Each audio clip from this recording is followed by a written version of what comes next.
Hey Timberview staff! So I'm here in the beautiful office of the lovely Sydney Bramer. What better place to have a little talk about grading? We think of grading, we think about Sydney, don't we? That kind of thing. Really, Sydney's not the only person who deals with grading. We all do, and it's an important thing for us to discuss. So, talking about grading expectations, I have heard a few comments, a little bit of feedback here and there that maybe folks are not entirely clear on our adherence to the Keller ISD grading guidelines, which that's an expectation. We adhere to the Keller ISD grading guidelines.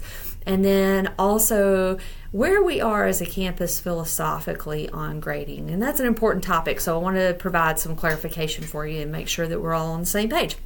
So one is, of course, first thing is we do follow the Keller ISD grading guidelines. That is a non-negotiable for us. Secondly, the teacher is the person who assigns the grades. Administrators do not tell teachers what grade to assign.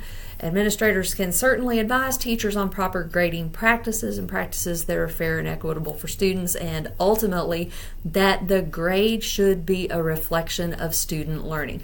The student's grade, the purpose of the student's grade is to give the parent and the student feedback on how well the student is learning that which he or she is expected to learn. So it's really important that we know that.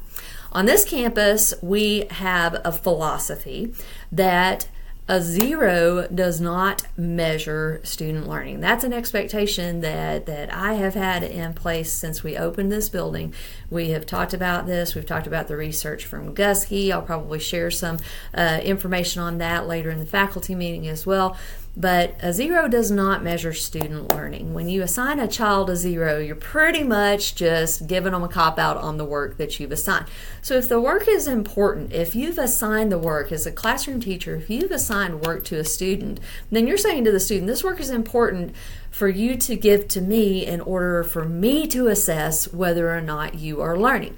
So the kiddo who is not interested in learning or who does not want to engage in the learning, or maybe even the student who's struggling, would love for you to give them a 0 because that's the ultimate cop-out, right? So we get a 0, we don't have to do the work. Mission accomplished.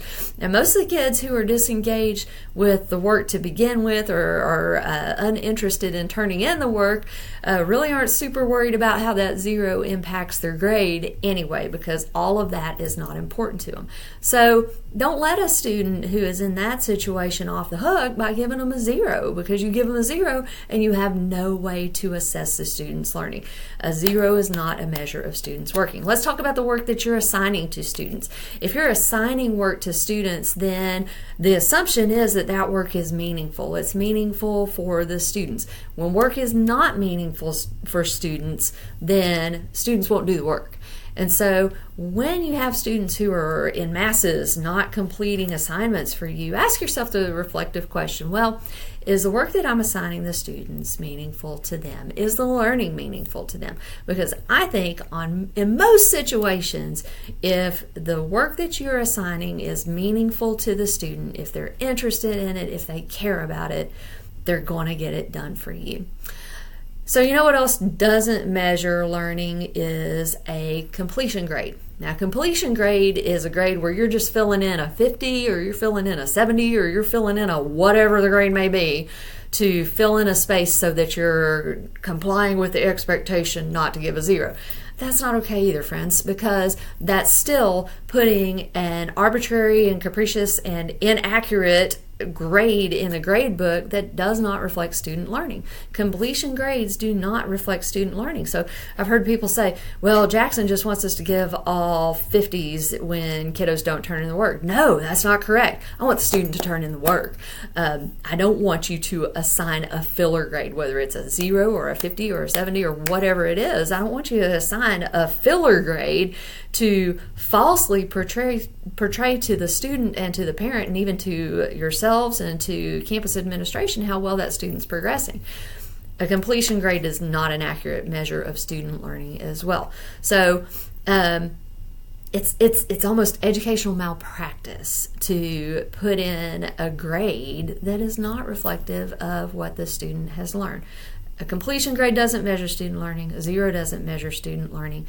Our jobs as educators is to collect evidence that our students are understanding the things that they're supposed to know and be able to do.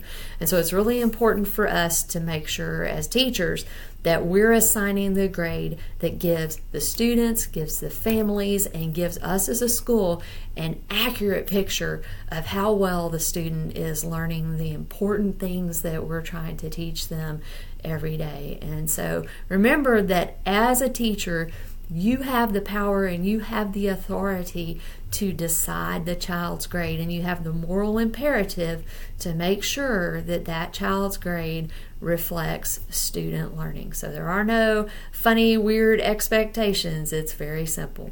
Make sure that the student's grade is an accurate reflection of the child's learning. And then if you're doing that, all is well.